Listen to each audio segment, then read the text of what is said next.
Hello friends, इस video में हम आपको बताएंगे पाइथन के फीचर्स के बारे में। पाइथन के कौन कौन से ऐसे फीचर्स होते हैं जिसकी वजह से आज के समय में पाइथन का इतना ज़्यादा यूज किया जा रहा है। और पाइथन के हमने कुछ फीचर्स को यहाँ पे राइट डाउन किया है जिसको बारी बारी से हम लोग क्या करेंगे, डिस्कस करेंगे। अगर हम पाइथन के फीचर्स की बात करते हैं तो सबसे पहला जो इसका फीचर्स है वो है ईजी टू लर्न। मतलब पाइथन को सीखना बहुत ज़्यादा आसान है। क्यों? उसके कई फैक्टर हैं, जिसमें से सबसे पहला फैक्टर ये है कि पाइथन के अंदर हमको किसी भी वेरिएबल को डिक्लेयर करने की ज़रूरत नहीं है। जबकि सी में, सी प्लस में और जावा में यदि आप पढ़े होंगे, मैं तब की बात कर रहा हूँ, वहाँ पे हम जितने भी वेरिएबल लेते थे सारे के सारे वेरिएबल को हमको डिक्लेयर करना पड़ता था। बिना डिक्लेयर किए हुए अगर हम किसी भी वेरिएबल को यूज करते थे तो प्रोग्राम के अंदर एरर्स आते थे। जबकि पाइथन के अंदर ऐसा नहीं है। पाइथन के अंदर हमको किसी भी वेरिएबल को डिक्लेयर करने की ज़रूरत नहीं है। तो ये एक पहला फैक्टर है जिसकी वजह से हम लोग कह सकते हैं कि पाइथन क्या है, आसान है। जैसे कि एग्जांपल हम देते हैं, जैसे अगर हम सी प्लस या जावा, मैं तीनों को लेके चल रहा हूँ, अगर हम किसी वेरिएबल के अंदर डबल टाइप की वैल्यू यानी दशमलव वाली वैल्यू को स्टोर कराना चाहते हैं तो हमको क्या करना होता था, लिखना इस तरीके से डिक्लेयर करना पड़ता था, डबल एज इक्वल टू 2.3। या किसी भी वेरिएबल के अंदर अगर दशमलव वाली वैल्यू को स्टोर कराना चाहते हैं तो उस केस में हम फ्लोट, डबल, है ना, लॉन्ग डबल।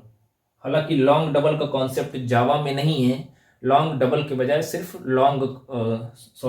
जावा में सिर्फ फ्लोट और डबल होता है, जबकि सी प्लस सी और सी प्लस में फ्लोट, डबल और लॉन्ग डबल, ये तीन ऐसे डेटा टाइप होते हैं जिनका यूज हम तब करते थे जब किसी वेरिएबल के अंदर दशमलव वाली वैल्यू को स्टोर करना पड़ता था। जबकि पाइथन में हमको किसी भी प्रकार के डेटा पाइथन के अंदर हमको वेरिएबल को डिक्लेयर करने की जरूरत ही नहीं है। हम सीधे वेरिएबल यूज करेंगे और उसके अंदर हम इस तरीके से वैल्यू को असाइन कर देंगे। ठीक है, तो अब स्टूडेंट को ये परेशान नहीं होना है कि हमको वेरिएबल को कैसे डिक्लेयर करें। इसमें स्टूडेंट बहुत परेशान होते थे क्योंकि बहुत सारे डेटा टाइप होते थे जिनका यूज करते हुए हम लोग वेरिएबल को डिक्लेयर करते थे। और सबसे बड़ी बात ये थी कि सी प्लस जावा ये तीनों ही स्टैटिकली टाइप्ड लैंग्वेज हैं। स्टैटिकली टाइप्ड, तीनों ही स्टैटिकली टाइप्ड लैंग्वेज हैं। इसका मतलब ये हो गया कि एक बार हमने जिस वेरिएबल को जिस डेटा टाइप के साथ डिक्लेयर कर दिया, हमेशा वैसी ही वैल्यू को स्टोर करेंगे, दूसरी किसी वैल्यू को हम स्टोर नहीं कर सकते। जैसे हमने ए को डबल टाइप से डिक्लेयर किया है, क्यों? क्योंकि ए के अंदर हमको पॉइंट वाली वैल्यू स्टोर करानी थी। ठीक है, तो अब पूरे प्रोग्राम के अंदर, चाहे सी में का प्रोग्राम हो, सी प्लस का प्रोग्राम हो या जावा का प्रोग्राम हो, पूरे प्रोग्राम में हम इस वेरिएबल का यूज सिर्फ और सिर्फ दशमलव वाली वैल्यू को स्टोर करने के लिए कर सकते हैं, दूसरे किसी टाइप की वैल्यू को हम स्टोर नहीं करा सकते। ठीक है, तो एक महत्वपूर्ण फैक्टर हो गया कि सी प्लस जावा में यदि हम कोई वेरिएबल यूज करते हैं तो उसको डिक्लेयर करना पड़ता था। पाइथन के अंदर हमको डिक्लेयर करने की जरूरत नहीं है। ठीक है, ये पहला रीजन है। दूसरा रीजन ये है कि जब हम शुरुआत में कोई प्रोग्रामिंग लैंग्वेज सीखते हैं तो सबसे बड़ी बात आती है, अगर हम खास करके सी प्लस और जावा की बात करें तो कहाँ पे सेमीकोलन लगाएं या कहाँ पे सेमीकोलन ना लगाएं। जैसे देखिए यहाँ पे मैं सेमीकोलन छोड़ दिया था। ठीक है, पाइथन ने हमको फैसिलिटी प्रोवाइड किया कि आपको सेमीकोलन लगाने की ज़रूरत नहीं है। आप लगाते हैं तब भी कोई फ़र्क नहीं पड़ेगा।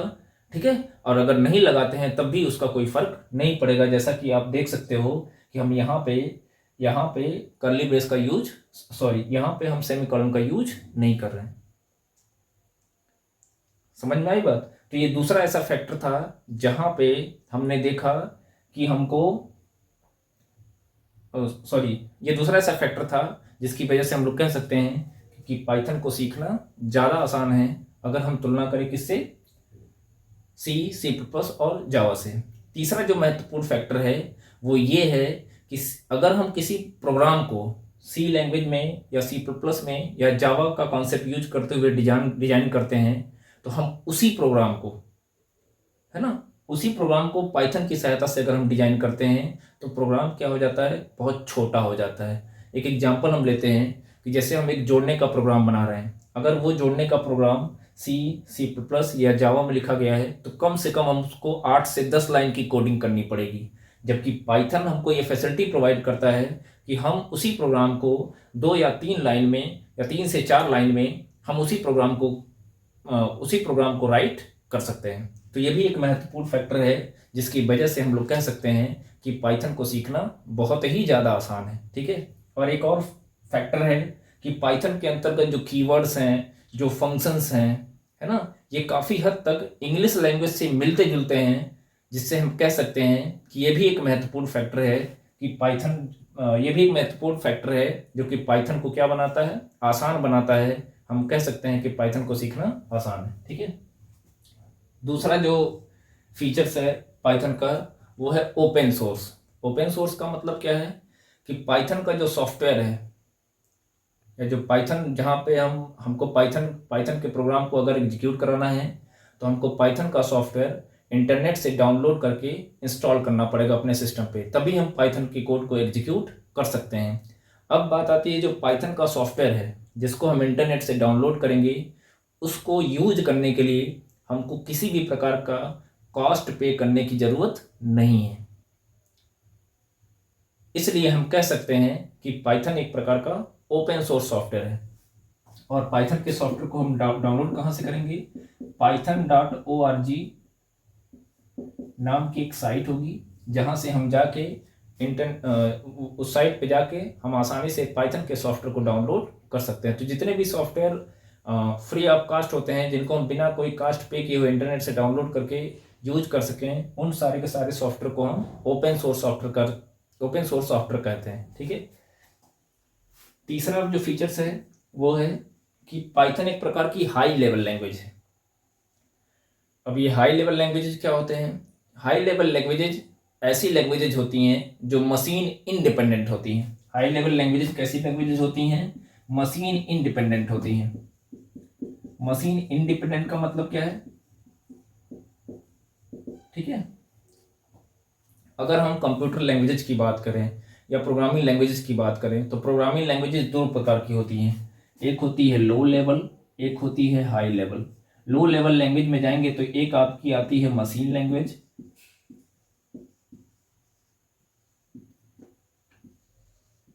और एक आपकी आती है असेंबली लैंग्वेज।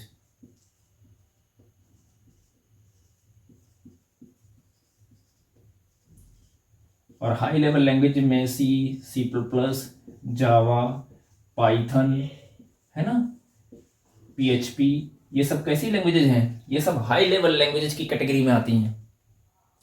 अब लो लेवल लैंग्वेज और हाई लेवल लैंग्वेज के बीच में डिफरेंस क्या है? डिफरेंस ये है कि जो हाई लेवल लैंग्वेजेज होती हैं वो मशीन इंडिपेंडेंट होती हैं। मशीन इंडिपेंडेंट होने का मतलब ये हो गया कि हम पाइथन के प्रोग्राम को किसी भी प्रकार के सिस्टम पे, किसी भी प्रकार के इन्वायरमेंट में हम आसानी से राइट करके उसको एग्जीक्यूट कर सकते हैं। जबकि जो लो लेवल लैंग्वेजेज होती हैं ये मशीन डिपेंडेंट होती हैं। मशीन डिपेंडेंट होने का मतलब ये हो गया कि एक आपने जो प्रोग्राम बनाया है वो किसी खास पीसी पे ही, किसी खास स्पेसिफिक कंप्यूटर पे ही रन करेगा। अगर आप उस प्रोग्राम को किसी दूसरे कंप्यूटर पर रन कराना चाहते हैं तो वो हो सकता है सपोर्ट ना करे, कर भी सकता है और नहीं भी कर सकता है। जैसे मान लीजिए हमने जोड़ने का कोई प्रोग्राम बनाया है ना, ऐड टू नंबर्स, लेकिन उसकी प्रोग्रामिंग किस में किए हैं?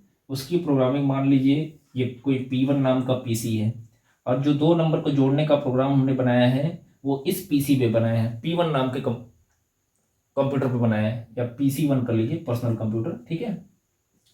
अब हमारे पास एक और कंप्यूटर है जिसका नाम हमने क्या दे दिया? PC2, personal computer 2। तो अब यह जो ऐड करने वाला प्रोग्राम जो PC1 के लिए हमने बनाया था वह PC2 पे रन करेगा कि नहीं करेगा, इस बात की कोई गारंटी नहीं है। हाँ, रन कर सकता है कब? जब दोनों का इंटरनल आर्किटेक्चर सेम होगा, तब प्रोग्राम रन कर सकता है, अदरवाइज रन नहीं करेगा। तो ऐसी जितनी भी लैंग्वेजेज होती हैं जो किसी खास कंप्यूटर पे ही एग्जीक्यूट करें, दूसरे कंप्यूटर पे एग्जीक्यूट करेंगी कि नहीं करेंगी, इन सारी प्रोग्रामिंग लैंग्वेज को हम कह सकते हैं कि वो मशीन डिपेंडेंट है। किसी खास मशीन को ही सपोर्ट करेगा, दूसरे मशीन को सपोर्ट करेगा कि नहीं करेगा, इस बात की कोई गारंटी नहीं है। तो अब मशीन डिपेंडेंट लैंग्वेज की जब बात होती है तो उसमें मशीन लैंग्वेज भी आता है और असेंबली लैंग्वेज में भी आता है। तो अब यहाँ पे एक पॉइंट आपको और मिल गया कि अगर आपसे कोई पूछे what is the difference between low level language and high level language, then you say that the basic difference between low level and high level language is that low level languages are machine dependent while high level languages are machine independent. ठीक, अच्छा, आपको machine language या assembly language की coding करने के लिए आपको system के इंटरनल आर्किटेक्चर के बारे में जानना पड़ता था। इंटरनल आर्किटेक्चर का मतलब ये हो गया सीपीयू कौन सा है, रजिस्टर्स कौन कौन से लगे हुए हैं, समझ में आई बात, रैम की साइज क्या है, इन सारी बातों का आपको आपको ध्यान देना पड़ता था। उसके बाद आप प्रोग्रामिंग कर सकते थे। जबकि हाई लेवल लैंग्वेजेज में हमको मशीन के यानी कंप्यूटर के इंटरनल आर्किटेक्चर के बारे में अगर किसी भी प्रकार की कोई नॉलेज नहीं है तो भी हम आसानी से प्रोग्रामिंग कर सकते हैं, क्योंकि हाई लेवल लैंग्वेज में लिखा गया एक प्रोग्राम वो पीसी 1 पे भी रन करेगा और पीसी 2 पे भी रन करेगा। हमको मशीन के इंटरनल आर्किटेक्चर के बारे में कोई जानने की जरूरत नहीं है। ये भी सारे फीचर्स हैं, हम कह सकते हैं कि जो पाइथन को क्या बनाते हैं, आसान बनाते हैं। हालांकि ये फीचर्स C++ और जावा में भी पाए जाते हैं। अब हम तीसरी बात करेंगे, जो चौथा फीचर्स है पाइथन का, वो है डायनेमिक टाइप। डायनेमिक टाइप का मतलब ये हो गया कि जैसा कि अभी हमने आपको बताया था, पाइथन एक प्रकार की डायनेमिक टाइप लैंग्वेज है।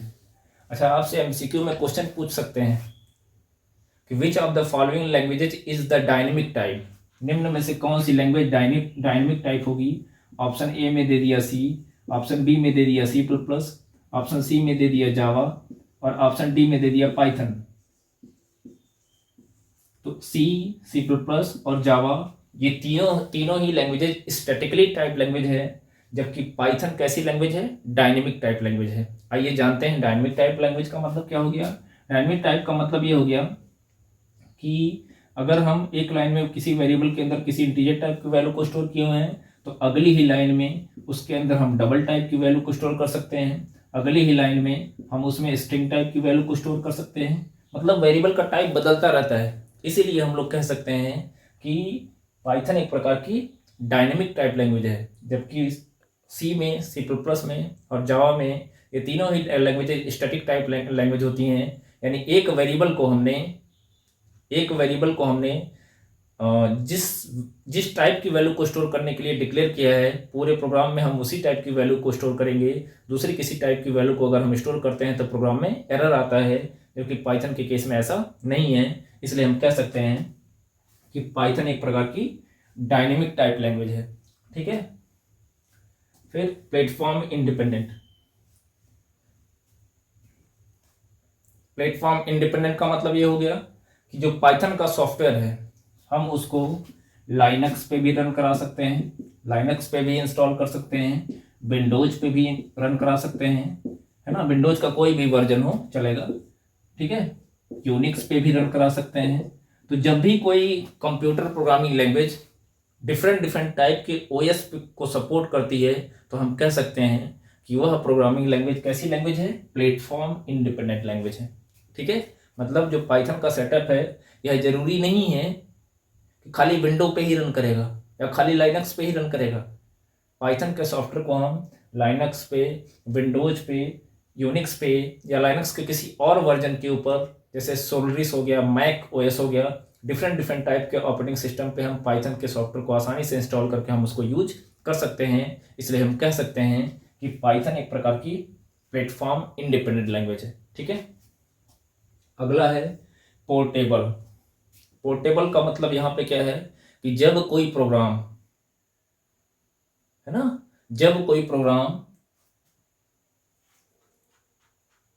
किसी भी कंप्यूटर पे अगर हम उसको राइट करके एग्जीक्यूट कर रहे हैं और उस प्रोग्राम द्वारा सेम रिजल्ट प्रोड्यूस किया जा रहा है ना, सेम रिजल्ट प्रोड्यूस किया जा रहा है, तो हम कह सकते हैं कि वह जो प्रोग्राम है वह पोर्टेबल प्रोग्राम है ना। जैसे मान लीजिए हम दो नंबर को जोड़ने का प्रोग्राम बना रहे हैं, जैसे 2+3 को हमने यहाँ पे भी जोड़ा, PC1 है कोई और PC2 पे कोई कंप्यूटर है, तो इस केस में हो गया क्या, 2+3 अगर 5 यहाँ पे दे रहा है तो 2+3 5 यहाँ पे भी आना चाहिए।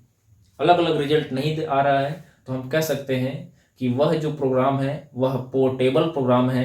और ये फीचर्स जिस भी प्रोग्रामिंग लैंग्वेज में पाई जाती है हम कह सकते हैं कि वह एक प्रकार की पोर्टेबल प्रोग्रामिंग लैंग्वेज है। मैं एक बार फिर से रिपीट कर दूं, अगर हमने कोई एक ऐसा प्रोग्राम बनाया है जो अलग अलग पीसी पे रन कराने के बावजूद उसके रिजल्ट पे कोई फर्क नहीं पड़ रहा है, तो हम कह सकते हैं कि वह प्रोग्राम एक प्रकार का पोर्टेबल प्रोग्राम है। और ये फीचर्स जिस भी प्रोग्रामिंग लैंग्वेज में पाया जाता है, हम उसको कह सकते हैं कि वह एक प्रकार का पोर्टेबल प्रोग्रामिंग लैंग्वेज है। ठीक है, अब पाइथन के नेक्स्ट फीचर्स की बात करेंगे तो प्रोसीजरल एंड ऑब्जेक्ट ओरिएंटेड, मतलब जो पाइथन प्रोग्रामिंग लैंग्वेज है ये दोनों फीचर्स को सपोर्ट करती है, प्रोसीजरल भी और ऑब्जेक्ट ओरिएंटेड के फीचर्स को भी। हम एक छोटा सा ओवरव्यू बताएंगे आपको प्रोसीजरल ओरिएंटेड प्रोग्रामिंग और ऑब्जेक्ट ओरिएंटेड प्रोग्रामिंग में। वो ये है कि प्रोसीजरल ओरिएंटेड प्रोग्रामिंग एक ऐसी मेथडोलॉजी है, एक ऐसा अप्रोच है, कैसा अप्रोच है, प्रोग्राम को बनाने का। प्रोग्राम को बनाने के लिए दो प्रकार की मेथडोलॉजी का यूज किया जाता है, एक होता है प्रोसीजरल, एक होता है object oriented. Procedural oriented methodology का यूज करते हुए जब भी हम किसी प्रोग्राम को बनाते हैं तो वहां पे हम फंक्शंस को, मतलब हमारे पास कोई प्रॉब्लम है, हम उसको फंक्शंस का यूज करते हुए मल्टीपल पार्ट्स में क्या करते हैं, डिवाइड करते हैं। जबकि अगर हम ऑब्जेक्ट ओरिएंटेड प्रोग्रामिंग की बात करें तो यह भी एक प्रकार की मेथडोलॉजी है जहां पे हम किसी प्रोग्राम को क्लास और ऑब्जेक्ट की सहायता से बनाते हैं। हालांकि ऑब्जेक्ट ओरिएंटेड प्रोग्रामिंग के कुछ और भी फीचर्स होते हैं, जैसे प्रोसीजरल में तो बस आपको ये चीज ध्यान देना है कि प्रोसीजरल के अंतर्गत हम किसी प्रोग्राम को क्या करते हैं, फंक्शन का कॉन्सेप्ट यूज करते हुए या मेथड का कॉन्सेप्ट यूज करते हुए उसको हम मल्टीपल पार्ट्स में डिवाइड करते हैं। या हम यूं कहें कि प्रोसीजरल ओरिएंटेड प्रोग्रामिंग के अंतर्गत हम किसी प्रोग्राम को फंक्शंस की सहायता से बनाते हैं, जबकि ऑब्जेक्ट ओरिएंटेड प्रोग्रामिंग में हम क्लास और ऑब्जेक्ट की सहायता से बनाते हैं। हम आपको ये बता रहे थे कि ऑब्जेक्ट ओरिएंटेड प्रोग्रामिंग की मेथडोलॉजी में सिर्फ दो ही नहीं है, क्लास और ऑब्जेक्ट, कुछ और भी फीचर्स पाए जाते हैं, जैसे पॉलीमॉर्फिज्म, इनहेरिटेंस, ठीक है, इनहेरिटेंस, एब्स्ट्रैक्शन, इनकैप्सुलेशन,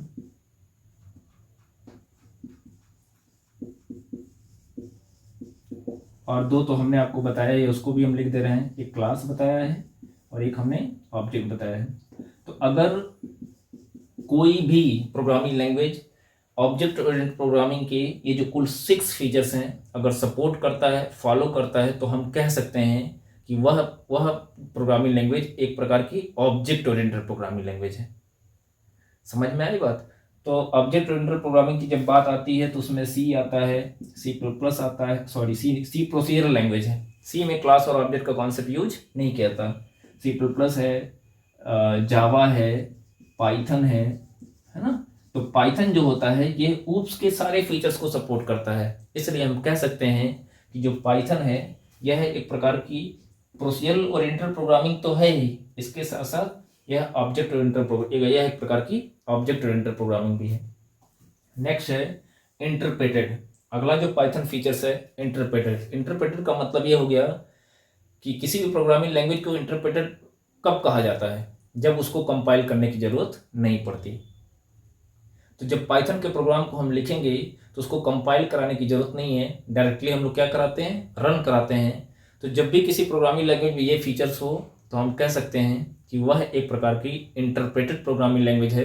तो पाइथन के कोड को हमको कंपाइल कराने की जरूरत नहीं पड़ती, हम डायरेक्टली पाइथन के कोड को क्या कराते हैं, रन कराते हैं। इसलिए हम कह सकते हैं कि पाइथन एक प्रकार की इंटरप्रेटेड प्रोग्रामिंग लैंग्वेज है। नेक्स्ट फीचर्स है डेटाबेस कनेक्टिविटी। डेटाबेस कनेक्टिविटी की अगर हम बात करें तो इसका मतलब डेटाबेस कनेक्टिविटी के अंतर्गत हम लोग क्या करते हैं कि किसी प्रोग्राम को हम डेटाबेस से कनेक्ट करते हैं। जैसे मान लीजिए कोई एप्लीकेशन, हमने कोई प्रोग्राम बनाया, ठीक है, ये मान लीजिए पाइथन का प्रोग्राम है p1.py और यहाँ पे कोई डेटाबेस रखा गया है, ठीक है। तो पाइथन के अंदर ये फैसिलिटी है ना, पाइथन हमको ऐसे टूल्स प्रोवाइड करता है जिनका यूज करते हुए हम लोग किसी भी पाइथन प्रोग्राम को डेटाबेस से कनेक्ट करके उसके ऊपर डिफरेंट टाइप का ऑपरेशन परफॉर्म कर सकते हैं। जैसे डेटाबेस के अंदर डेटा को स्टोर करना, डेटाबेस से डेटा को रिट्रीव करना, डेटाबेस के अंदर जो डेटा होगा उसमें किसी भी प्रकार का मॉडिफिकेशन करना, हम ये सारे ऑपरेशंस आसानी से हम लोग परफॉर्म कर सकते हैं। किसके अंतर्गत? पाइथन प्रोग्रामिंग के अंतर्गत। तो ये पाइथन के कुछ महत्वपूर्ण फीचर्स हैं। जब भी आपसे कोई पूछे कि पाइथन क्यों पढ़ते हैं, क्यों बताते हैं, तो आप आसानी से एक एक करके इन फीचर्स को आप एक्सप्लेन कर सकते हैं। ठीक है, तो इस वीडियो में इतना ही। मिलते हैं नेक्स्ट वीडियो में। Thank you for watching my this.